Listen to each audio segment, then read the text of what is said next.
Coach, how would you assess your running game through the first 2 weeks? You know, the first game obviously was pretty good.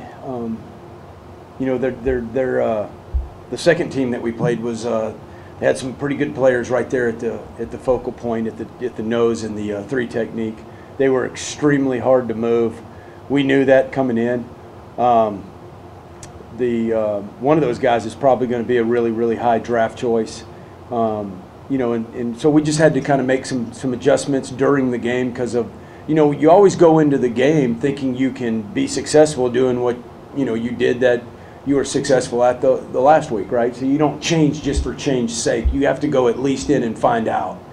And, you know, so as the game was going, we found out, you know, some of the things that we did the week before against UTSA was not working against them. And so we had to make some adjustments. And we knew it was going to be hard. You know, I went back watching these guys. I went all the way back to 2014. I was watching games of Michigan State, you know, and don't forget, this is the same program that in 2015, you know, Ohio State rolled in there undefeated. I don't know if you guys remember that, and had 5 first downs. And they were undefeated and were scoring about 40 points a game. So this is a really good defense. We knew that. And so, you know, we're never happy when I have under 100 yards of rushing. That's not good enough. It's not acceptable. But when we got in the game and just kind of looked and seen what the defense was doing to us, just kind of felt that, you know, and I did abandon the run game a little bit because I thought that we could get some shots over the top of them in their man coverage and what they were trying to do, and I thought we had good matchups in that area. We were just unable to hit the matchups down the field. Does the way that an offense operates change when you have a running back tandem of DeMario and Kalen compared to Eno and Isaiah? No, I don't even think about it. You know, we just we go in thinking that we can run it, and we kind of see where we're at with the score, how the flow of the game is, what's going on in the secondary has a big determination of you know, of what we're doing. You know, and I've always said if you really want to, you can shut down anybody's run game. You just got to commit yourself to doing it, and then hope and pray they don't throw it over the top of you. And, you know, our problem Saturday is we just couldn't connect on any of those until in the fourth quarter. Wasn't any common theme to those not being able to connect on those? Was it just Manning being a little bit off? You know, sometimes he just getting rid of the football was a little flat here and there. He was just missing it by just a little bit. You know, there's always a you know, the fan may not be able to see it, but there's always a combination of receivers maybe not getting the best release or the best route, getting squeezed to the sideline instead of keeping space for the quarterback to drop the ball into. You know, a lot of people will just blame the quarterback and not realize that it could be the receiver's stem of his route and the things that he's doing. You know, I've coached those guys for a long time, so I understand that. You know, and it could also be the pressure that, you know, you're getting, you know, put up in the quarterback's face. So it's always a combination of a lot of things, really. I don't think it was just Manny had a bad night. You've been pretty good about him with the ball in practice. Yeah, you know, he has. He's been pretty good. You know, we've worked on it. We're going to work on it more and more. Kind of understanding how people think about us and what they think, how they think they can be successful against us. And I know that being here last year and this year, it's almost counter of what fans would think, that you would think if you have a pretty decent receiver core that guys would play off of you. But, you know, in today's game, it's just the opposite. They come right up in your face and say, make a play for 4 quarters.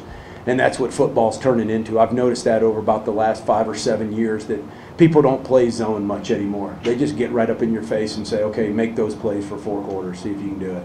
Did you save the play call on 3rd and 8 in the final drive, or Eno had to catch? Was that the first and only time you guys ran that? What did you think about that? Yeah, you know, that's funny, man, because we hadn't practiced that play. You know, we ran it before. We ran it in the first ball game, but we did not plan on having that. I didn't expect that much tight man coverage because, you know, Michigan State is, you know, they're a cover 4 team. They'll press the outside, but they play zone underneath. And I haven't seen that type of man coverage in a long time, where they just lined everybody across the board and said, you know, good luck, you know. And so, you know, it was just, you know, our guys, our coaches, players, you know, we're talking on the sideline and like, hey, man, this is open. We ain't done it, but we're going to do it. So this is what you need to do. And I'm telling you, if everybody does what they're supposed to do, it's going to pop, and it did. Is that also attributed to you going to more 10 personnel in the second half? Yeah, you know, what happens when you go in 10, when you're an 11 personnel team and they're going to keep the same guys on the field, then they have the advantage with their nickel guy or their safety over top of your tight end. So now you just want to even up that matchup and bring another wide receiver, because if they're not going to change and bring a dime package in and doing all this and three-man front and all that, well then heck, you know, we just might as well go 10 personnel and get a better matchup and more opportunities for Manny to throw a ball. So the fact that you face a 2-3-5 defense, both obviously in spring practice and fall camp, now preparing for San Diego State, does that really help as much as one would think would help? Oh yes, absolutely, because it's the same defense. You know, it's just they do some things a little bit different. You know, every coordinator who branches off from people, they have their own personality and they put their own fingerprint on it, like Danny has here.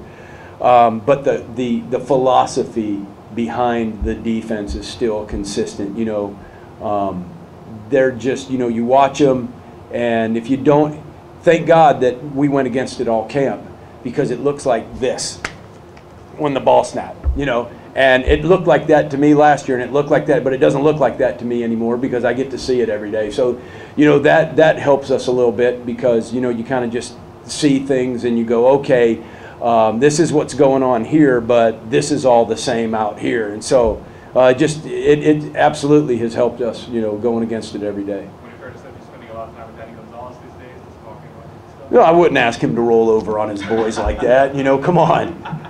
No, I would never, ever do that. How did you say it looked good? What was that? Huh? Oh, that it looks like this when the ball snapped. Yeah. Yeah, just havoc. Exactly. Rob, when you heard that they were going to bring on Danny as defensive coordinator, just having gone against him and what you saw last year compared to that game and what unfolded on the field, what was your first thought of him joining the staff? Oh, I was very excited. You know, there's a little sick feeling in your stomach knowing you got to go against that every day. And there's some things that it does hurt you a little bit on offense, preparing all through camp, because, you know, it's not conventional. And then so when you go straight from that and then all of a sudden you prepare for a four-man front, whatever, it's like, whoa, okay, now we got to get back to all of this. And it's almost like reinserting your offense again. That's why we went and broke camp a full 2 weeks before our first opponent, so that we can have those 2 weeks to get ready for a conventional type defense. But it's all in philosophy. I mean, it's the same thing. If somebody were to hire me, I would hope that they would think that, you know, my guys play hard. And so, you know, when you think about hiring Danny and coming from that tree, it's just relentless pursuit to the football. And whenever you have that, when you play extremely hard, as you guys see, you can make mistakes and you can cover up those mistakes with effort. I mean, you can ask those guys on defense. The same with us on offense. I think our guys have been playing extremely hard. We've messed a lot of stuff up, you know, first 2 ball games, but we cover it up with effort, you know. Coach, how much does it help? Go ahead. Sorry. Coach, how much does it help though having Danny Gonzalez, especially this week, and what he's been able to assess from defense? Oh, you missed my comments in here before I said I would never ask him to roll over on his boys like that, you know, so we haven't talked. Manny's been pretty hard on himself after these 2 games. Yeah. About the stuff he's missed, and said, you know, I haven't played that well.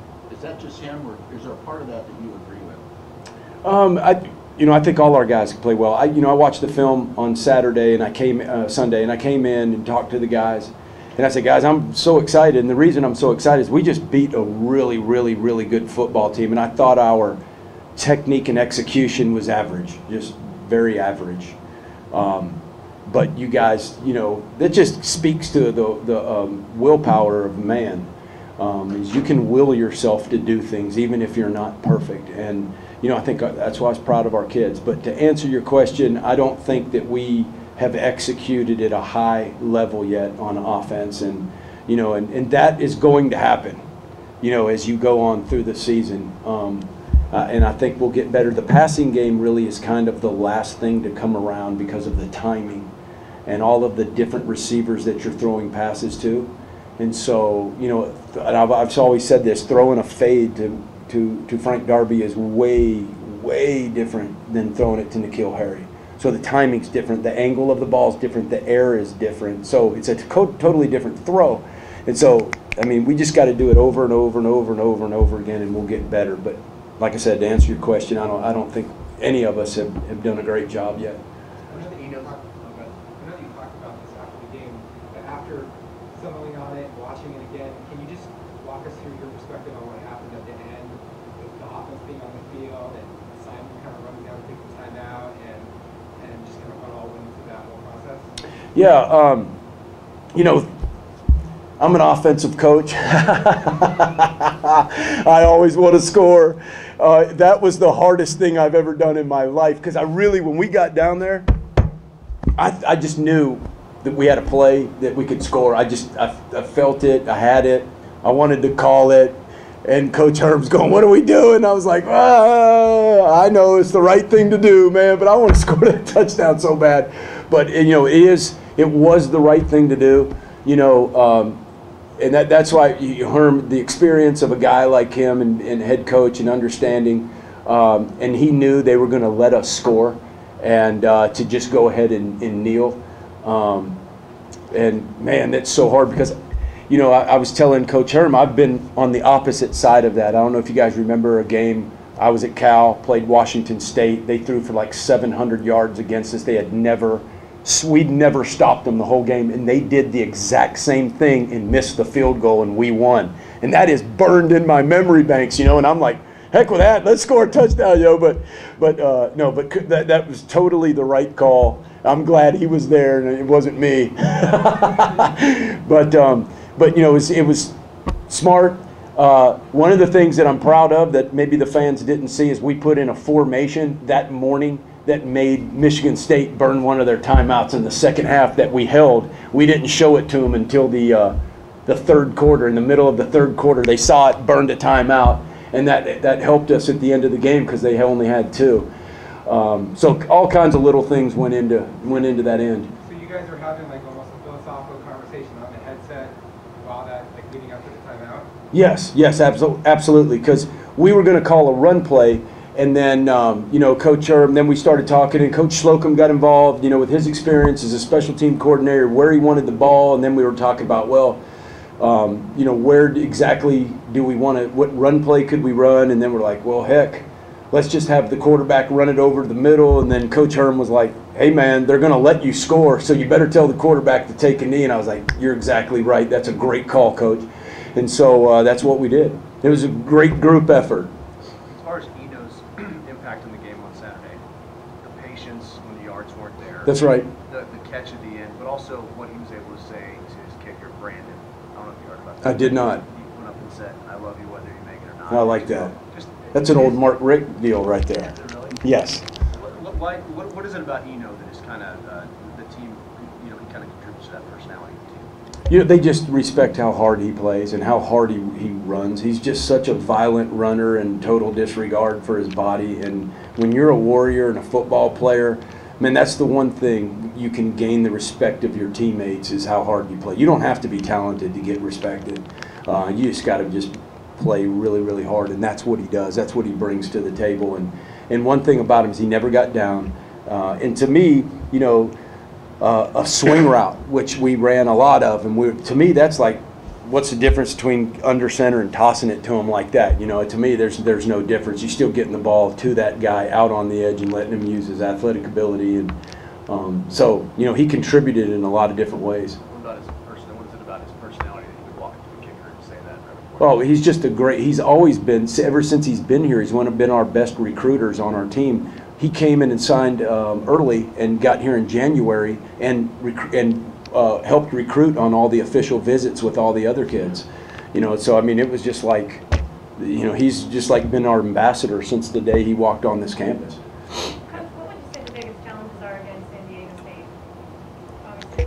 State? You know, just their pressures, their blitzes, you know, the same thing that other, you know, Michigan State's offense was probably thinking coming into this game. They're all over the place. They're going to blitz from everywhere.